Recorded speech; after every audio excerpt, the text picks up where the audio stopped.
is the NC750X, guys. This is the bike I just bought.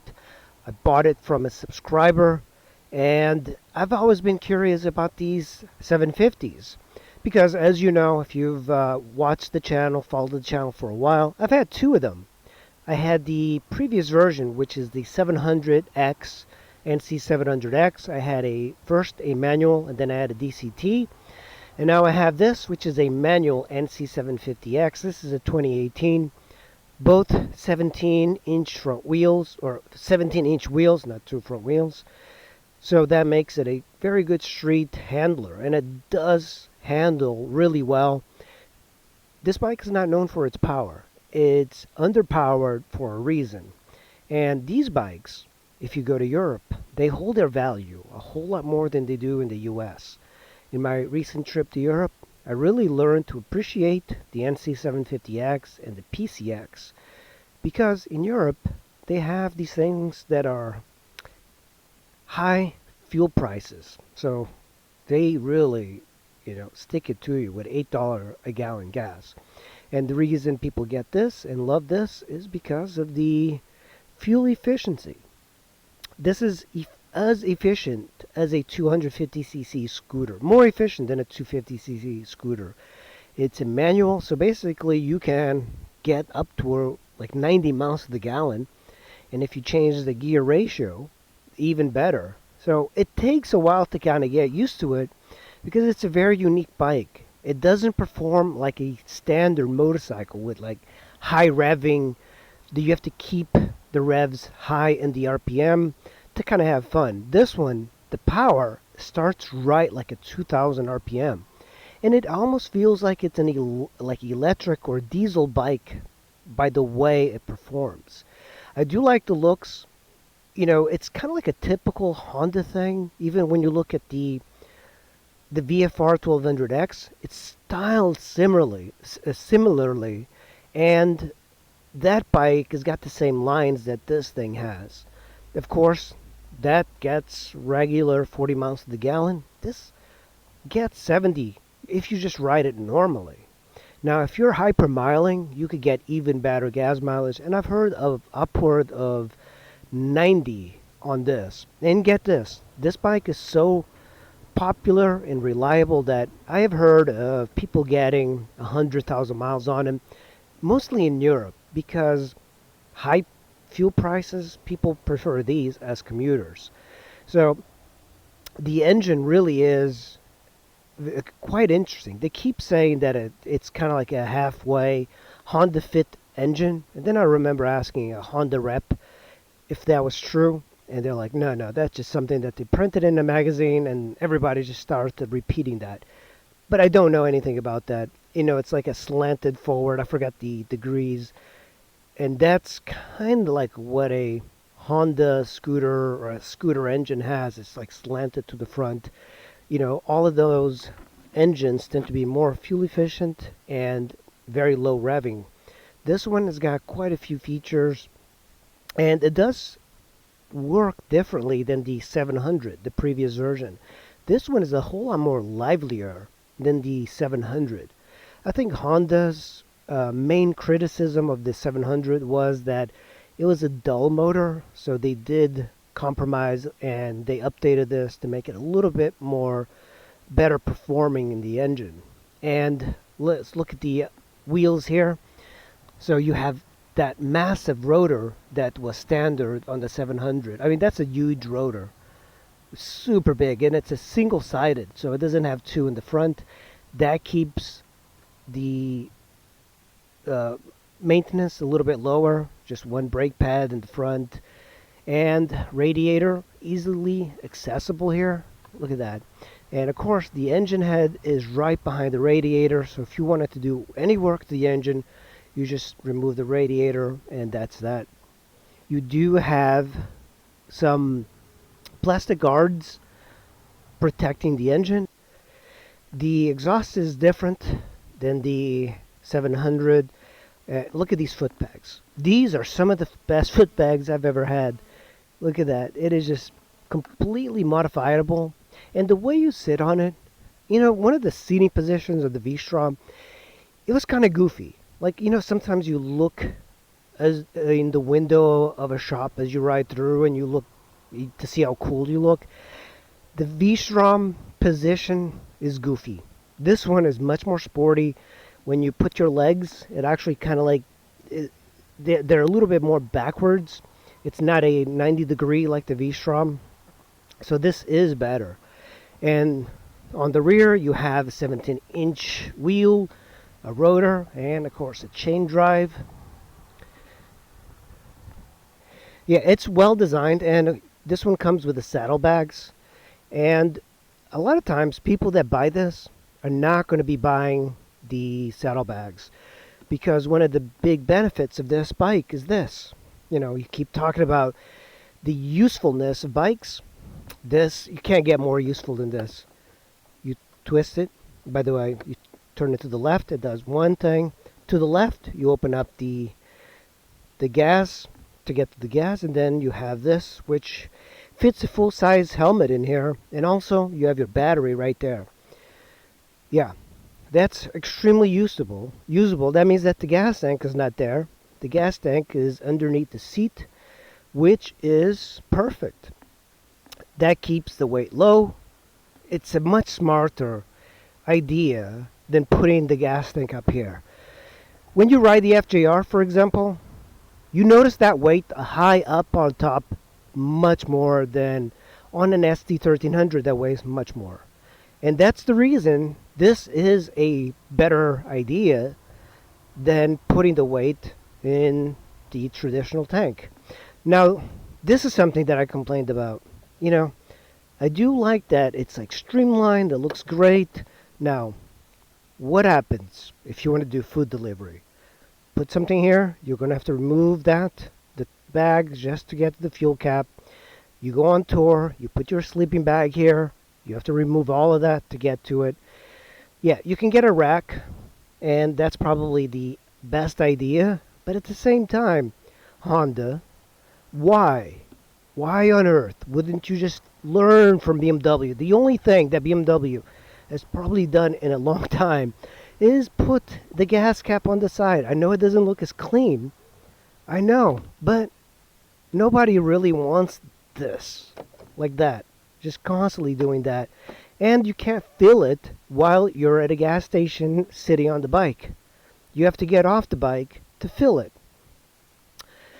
Yeah, those are not big downsides, but at the same time, the PCX, I go in, I put my credit card, I fill it while sitting on the bike. It takes me less than a minute. This, you have to get off the bike, you have to do that and lift it up. But look, even if it was on the side, you would still have to get off the bike. But I think this part, I like the concept. It's clean. But at the same time, is it really needed? I don't know. I think it's a little overcomplicated. And of course, NC stands for new concept. And at the same time, I'm like thinking, why not put a shaft drive? Why not put a belt drive? It would make much more sense. This bike is already underpowered.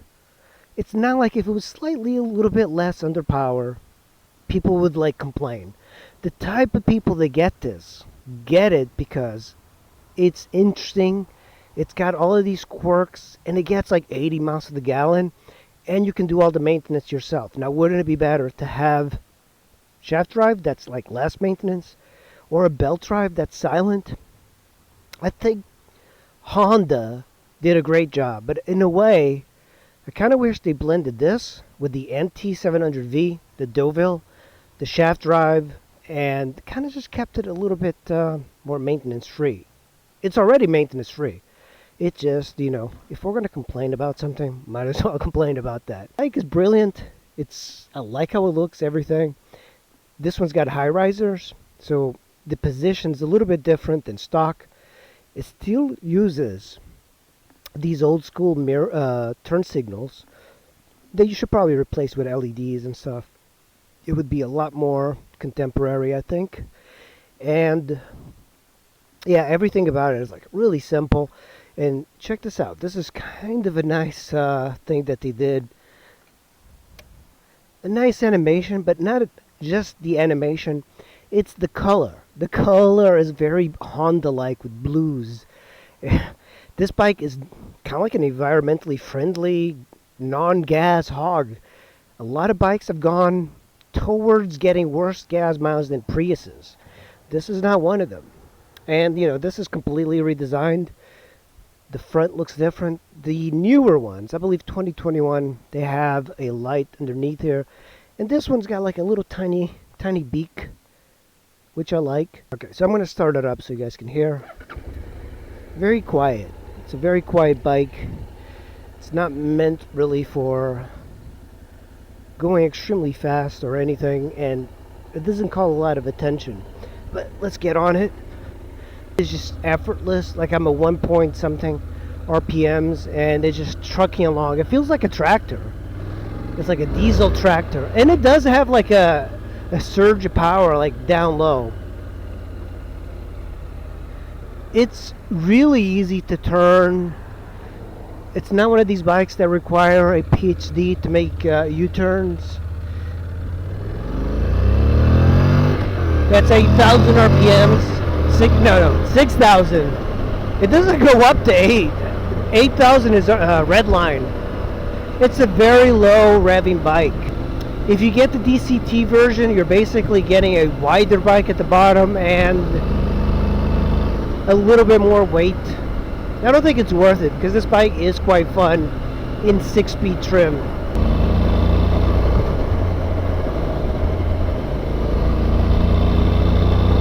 Yeah, I think to appreciate this thing, you really have to be focused on commuting and efficiency, the utility of motorcycling.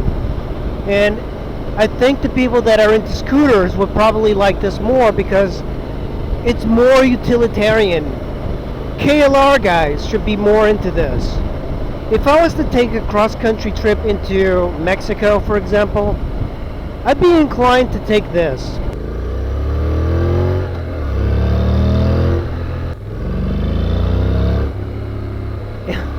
But it does, like, it'll move.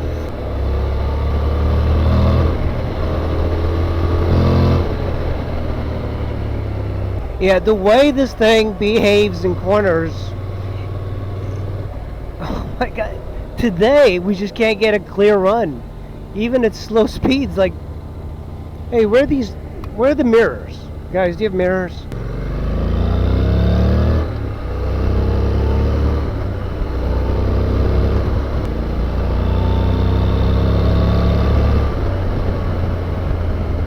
Dash that they have with the Honda colors. The tack is a different color. Everything is extremely well laid out. It's small. I guess it could be a little bit bigger, but the way you sit on this, by the way, this gas tank, this full gas tank is a little, it's got a sharp line to it. So when you sit down, it kind of like digs into your thigh. I have my visor up and it feels pretty good. Like the wind is not hitting me. Like Andre told me that, yeah, this windscreen throws the wind over the head really well, and I do like that. I've often wondered what would make a better bike, this or a V-Strom 650. I loved my V-Strom 650. That thing was brilliant. But I do think that this has got an edge. The motor's not as fun as the V-Twin, by far. But if you're traveling and you're touring across the continent, there's nothing like getting scooter-like gas mileage out of a 750cc motorcycle. And I don't know of any other bikes that has this sort of efficiency. The 700 and 750 from Honda, look at that, and I'm on 5th gear. Just twist the throttle and it just goes. The aerodynamics, the way it's like getting the air out of your head, it's really good. I don't know if there's any buffeting that you're hearing in the microphone, but there's very little. It really throws the wind over your head.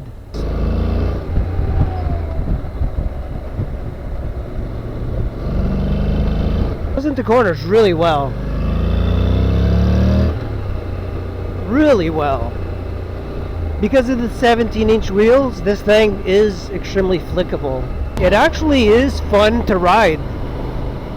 But the engine just feels like it's a much acquired taste to ride this. If you're interested in lively performance, this one doesn't have that. It actually kind of feels like when you're maxing it out, there's like almost like a rattle coming from the engine. But that's like the way they designed this engine. Remember, this is almost brand new. Maybe it needs a little bit more breaking in. First gear, it's at 6,000 RPM.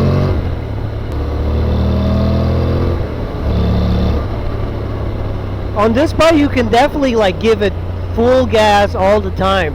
It's surprisingly nimble. I mean, just the way it performs, it's super nimble, quick turning. And the seat is pretty comfortable from Carbon. I've had Corbins in the past and it's like a hit and miss. It turns in really easily. Going around corners, this is just as easy as any other bike, any ADV bike.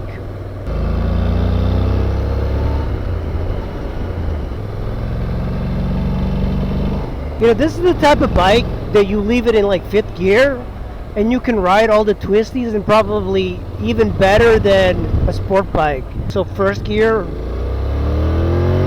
6,000 RPMs, 6,000.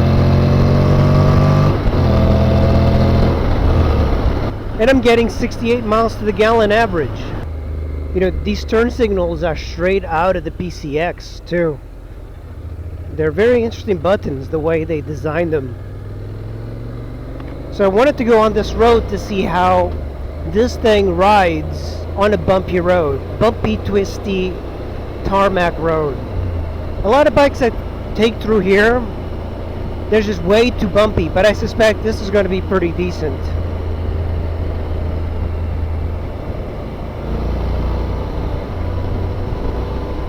But I think you want it to be soft. Sometimes you don't want hard suspension for riding, especially every day.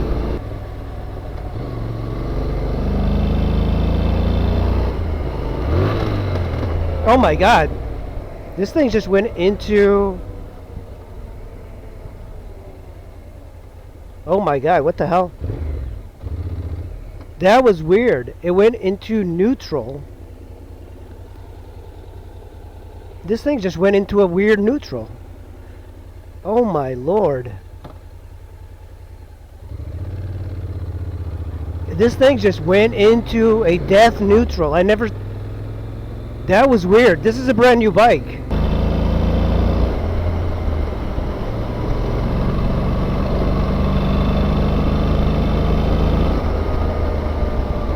Sometimes you get that on bikes. You know, you get like these false neutrals. But I'm not expecting that out of a brand new bike. Yeah, I don't think there's anything wrong with it. Boy, that was scary. That was kind of scary. This thing shouldn't have any weird neutrals, that's for sure. I'm glad that doesn't seem like it's a big issue.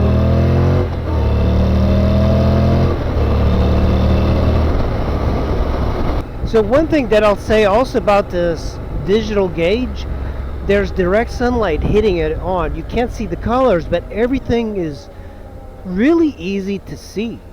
It's monochrome. It's actually kind of like golden. No matter what gear you're in, you could always like move pretty quickly as soon as traffic opens up. Now let's see how she does on the highway. Suspension in the rear is definitely soft.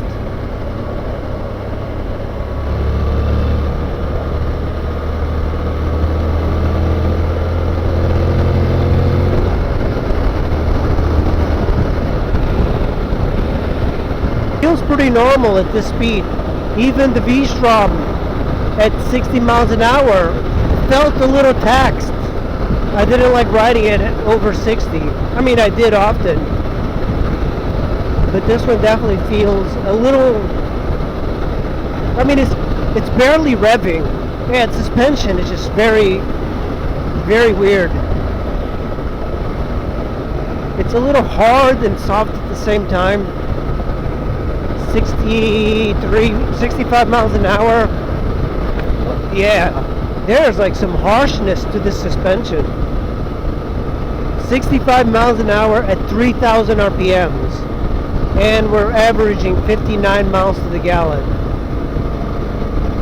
This is another bumpy road. Fourth gear. Fourth gear is like very easily a very flexible gear. The engine braking is not as powerful as many bikes. I'm like not using the brakes going into a corner, and it's not really like slowing you down a lot. Fourth gear out. It doesn't have like a kick in the pants type of hit. Even if you're like at 3,000 RPMs, this bike actually seems to make quite a bit of power starting at 2,000 RPMs, which make it usable for everyday riding.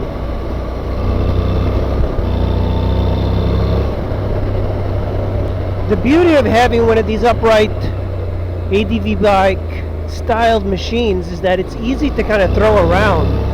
With the 17-inch wheels, you essentially have as much clearance and stability going around corners as a sport bike, but the added handlebar just makes it so much easier. A novice can ride this as fast as a GSXR 600.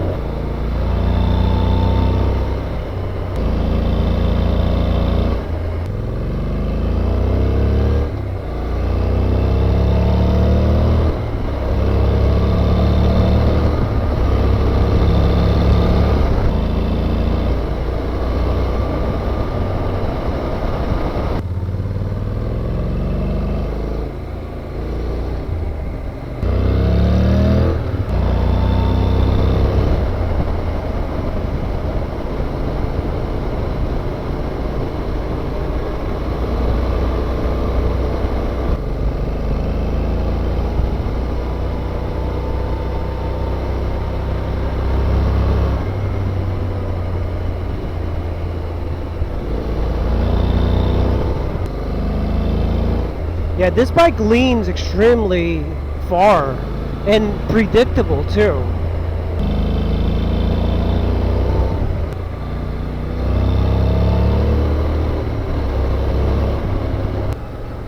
When you're riding the Africa Twin in Europe, the V-Twin, the old 750, it really hurts when you go and fill the bike up, because those bikes are inefficient. They're fun, the motor is fun, but I would absolutely trade that bike for this there.